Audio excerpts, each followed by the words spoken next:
Breaking news చూస్తున్నాం. కాకినాడలో ఘరానా మోసం జరిగింది. బట్టతలపై జుట్టు కోసం విఆర్ఎస్ హెయిర్ క్రియేషన్స్ ను సురేష్ అనే వ్యక్తి అప్రోచ్ అయ్యాడు. 98,000 రూపాయల ప్యాకేజీతో జుట్టు రప్పించడానికి డీల్ కుదిరింది. 9 నెలలుగా కనీసం ఒక్కటంటే ఒక్క వెంట్రుక కూడా మలవలేదు. రకరకాల టెస్టుల పేరిట భారీగా మోసాలు జరుగుతున్నాయి. భారీగా డబ్బు వసూలు చేశారు. ఉన్న జుట్టు కూడా ఊడిందని బాధితులు చెప్తా ఉన్నారు. క్లినిక్పై కాకినాడ 2వ పట్టణ పిఎస్లో కంప్లైంట్ కూడా రైజ్ అయినటువంటి పరిస్థితుంది. నిగనిగలాడే జుట్టు అంటే అందరికీ ఇష్టమే ఉంటుంది. జుట్టు ఎంత ఆరోగ్యంగా ఉంటే అంత ఆనందంగా మనశ్శాంతిగా ఉండొచ్చు. ఆ జుట్టు లేని వారి బాధ మాత్రం వర్ణనాతీతం. మానసికంగా చాలా కుంగిపోతారు. అలాంటి వారే టార్గెట్ చేస్తున్నారు. తలపై జుట్టు మొలిపిస్తామంటూ ఆకర్షణీయమైన ప్రకటనలో కొన్ని క్లినిక్స్ బాధితుల్ని అక్కడ చాలా ఎక్కువగా మోసాలకు గురి చేస్తున్నటువంటి కంపెనీగా తయారైంది. కొందరి ఫలితం మాత్రం దక్కితే మరికొందరికి చాలా నిరాశ ఎదురవుతోంది.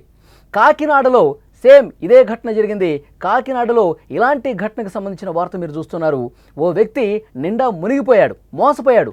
కొత్త జుట్టు కోసం వెళితే ఉన్న జుట్టు ఊడిపోయింది. బట్టతలపై జుట్టు మొలిపిస్తామనే ప్రకటనలు నమ్మి ఉన్న జుట్టు లేకుండా పోయింది. ఓ క్లినిక్ చేసిన పనికి తలపై వెంట్రుక కూడా లేకపోవడంతో మొత్తం ఊడిపోవడంతో మోసపోయానంటూ పోలీసులను ఇప్పుడు ఆశ్రయించాడు. కాకినాడలో జరిగింది ఈ ఘటన. తలపై జుట్టు లేనటువంటి చోట ట్రాన్స్ప్లాంటేషన్ చేసి హెయిర్ రప్పిస్తామని విఆర్ఎస్ హెయిర్ క్రియేషన్స్ ఇచ్చిన ప్రకటనతో వారిని సురేష్ అనే వ్యక్తి ఆశ్రయించాడు. 98,000 రూపాయలతో ప్యాకేజీతో జుట్టు రప్పిస్తామని చెప్పి ముందుగా 10,000 రూపాయలు తీసుకున్నారు.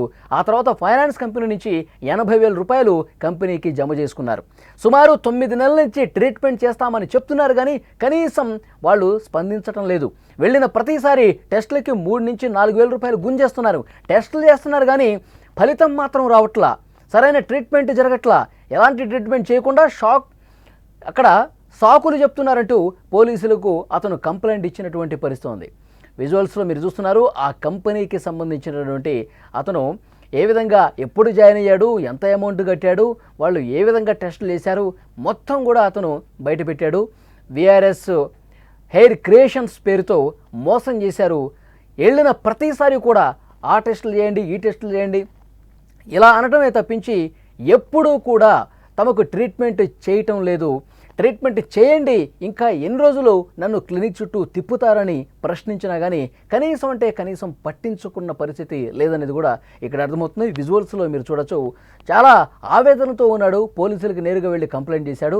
మొత్తం అంతకుముందు కొంచెమైనా నాకు హెయిర్ ఉండేది, కానీ వీళ్ళు ఎప్పుడైతే టెస్టుల పేరుతో తిప్పారో, ఎప్పుడైతే టెస్టులు చేసి ట్రీట్మెంట్ చేస్తామని చెప్పి నమ్మబలికారో ఉన్న హెయిర్ మొత్తం కూడా ఊడబెక్కే విధంగా ప్రయత్నం జరిగింది.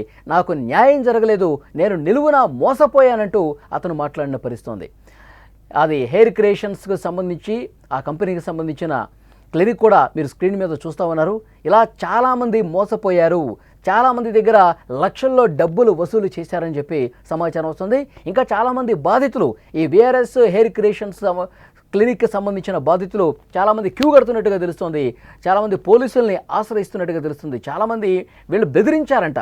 బెదిరించి మీరు డబ్బులు కట్టాలి, డబ్బులు కడితేనే మీకు ట్రీట్మెంట్ చేస్తాం. ఇంకొక ముఖ్యమైన విషయం ఏంటంటే వాళ్ళు ట్రీట్మెంట్ చేతగాక, ట్రీట్మెంట్ చేయటం రాక వెంట్రుకలు మొలుస్తాయని చెప్పి వాళ్ళు ఆశ చూపించి లక్షల రూపాయలు డబ్బులు దండుకున్నటువంటి పరిస్థితి ఉంది. ఆ టెస్టులు, ఈ టెస్టులు అని చెప్పి టెస్టులకే కొన్ని వేల రూపాయలు వీళ్ళ దగ్గర నుంచి గుంజిన పరిస్థితి ఉంది. చాలా దారుణమైనటువంటి మోసంగా చూస్తూ ఉన్నారు. ఇంకా బాధితులు వరుసగా వస్తూ ఉన్నారు. స్థానిక పోలీస్ స్టేషన్కి వెళ్ళి కంప్లైంట్ చేస్తున్న పరిస్థితి. అసలు వాళ్ళని ఏ విధంగా అప్రోచ్ అయ్యాడు ఈ వ్యక్తి? అప్రోచ్ అయినప్పుడు వాళ్ళు ఏం చెప్పారు? ఎన్ని రోజుల్లో మీకు ట్రీట్మెంట్ కంప్లీట్ అవుతుందని చెప్పారు? ఎన్ని రోజుల్లో హెయిర్ వస్తుందని చెప్పారు? ఈ మొత్తం కూడా అతను పోలీసులకి కంప్లైంట్ రూపంలో ఇచ్చినటువంటి పరిస్థితి. ఇంకా వాళ్ళు బెదిరిస్తూ ఉన్నారు. దానికి సంబంధించిన సమాచారం కూడా పోలీసులకి చేరవేస్తూ ఉన్నాడు. ఈ బాధితుడు ఏం మాట్లాడన్నది ఒక్కసారి విందాం మనం. 5వ తారీఖు మీకు సర్జరీ ఉందండి అని అన్నారండి. అనేసరికి అక్కడ చూస్తే సర్జన్స్ ఎవరు కనపడలేదండి. ఎవరు ఆర్డినరీ పీపుల్స్ కనపడితే సర్జన్స్ మరి అంటే రేపు వస్తారు అని అన్నారండి. ఎవరైతే ఆర్డినరీ పీపుల్స్ ఉన్నారో వాళ్ళ చేతే బార్బర్ అనమాట అండి. వాళ్ళు ఆ బార్బర్స్ తో గుండు చేయించేసి వాళ్లే సర్జరీ చేసేస్తున్నారండి. ప్రాపర్ డాక్టర్ గైడెన్స్ లేదు. ఒక డాక్టర్ అండర్ లో సర్జరీ జరగట్లేదండి. నాలాంటి బాధితులు ఆల్రెడీ నాకు అంతకు ముందు ఒక అతను చేయించుకుని వెళ్ళిన ఆయన కూడా బాధితుడేనట్టండి. నాకు పోలీస్ స్టేషన్కి వెళ్తే కానీ తెలియలేదు. అందుకేనండి 2 టౌన్ లో కంప్లైంట్ ఇచ్చిన తర్వాత సిఐ గారు మీ మీద చాలా కంప్లైంట్స్ వస్తున్నాయి, లాస్ట్ టైం ఇలా చేసావు అని తిడుతూ ఉంటే పలానా అబ్బాయికి అయిపోయిందండి అని చెప్తున్నారండి. ఆ అబ్బాయి నాకు ముందే వచ్చి కనిపించాడు అనమాట అండి. నాకు తెలియదండి అబ్బాయికి ఇలాగని జరిగిందన్న విషయం నాకు కూడా చెప్పలేదు. లాస్ట్ ఇయర్ నేను ఫేస్బుక్ లో చూసి హెయిర్ క్రియేషన్ అనే వాళ్ళని నేను సంప్రదించడం జరిగింది మేడం. వాళ్ళని నేను యాడ్ లో చూసానండి. వాళ్ళతో మాట్లాడగానే మాది కాకినాడ అండి, వచ్చి ఒకసారి మా ఆఫీస్కి రండి, నేను ఒకసారి చూసి చెప్తాను అని అన్నారండి. అనడంతో వెళ్ళడం జరిగింది మేడం. వెళ్ళిన తర్వాత వాళ్ళు విషయాలన్నీ చెప్పారు. చూసి హెయిర్ అది చూసారండి. మీకు 2 సిట్టింగ్స్ పడతాయండి, ఒకేసారి చేసేస్తాం. ఇది ఆఫర్ లో ఉంది ప్రజెంట్, దసరా ఆఫర్ అని చెప్పేసి చెప్పారండి లాస్ట్ ఇయర్. అనేసరికి సరే మేడం నేను అమౌంట్ చూసుకుని చెప్తానండి అని చెప్పానండి. అసలు మీరు రూపాయి కట్టక్కర్ లేకుండా మేము చేస్తాం కదండి అని అన్నారు. లేదు మేడం, ఎందుకంటే క్యాషే కడతాను, ఒక 1 మంత్ ఆగి చూద్దాం, తర్వాత చూద్దామండి అని అన్నాను నేను. అనేసరికి మీరు రూపాయి కట్టకుండా బజాజ్ ఫైనాన్స్ మీద నేను చేయించేస్తాను అని చేసి నన్ను మోటివేట్ చేసి ఇమీడియట్ గా ఆవిడ 80,000 లోన్ చేయించేస్తారండి. 80,000 లోన్ చేసామండి. అలాగే 10,000 రూపాయలు క్యాష్ కట్టడం జరిగిందండి. ప్యాకేజ్ 98,000 రూపాయలండి. అయ్యేసరికి నేను 90,000 రూపాయలు పేమెంట్ చేస్తానండి.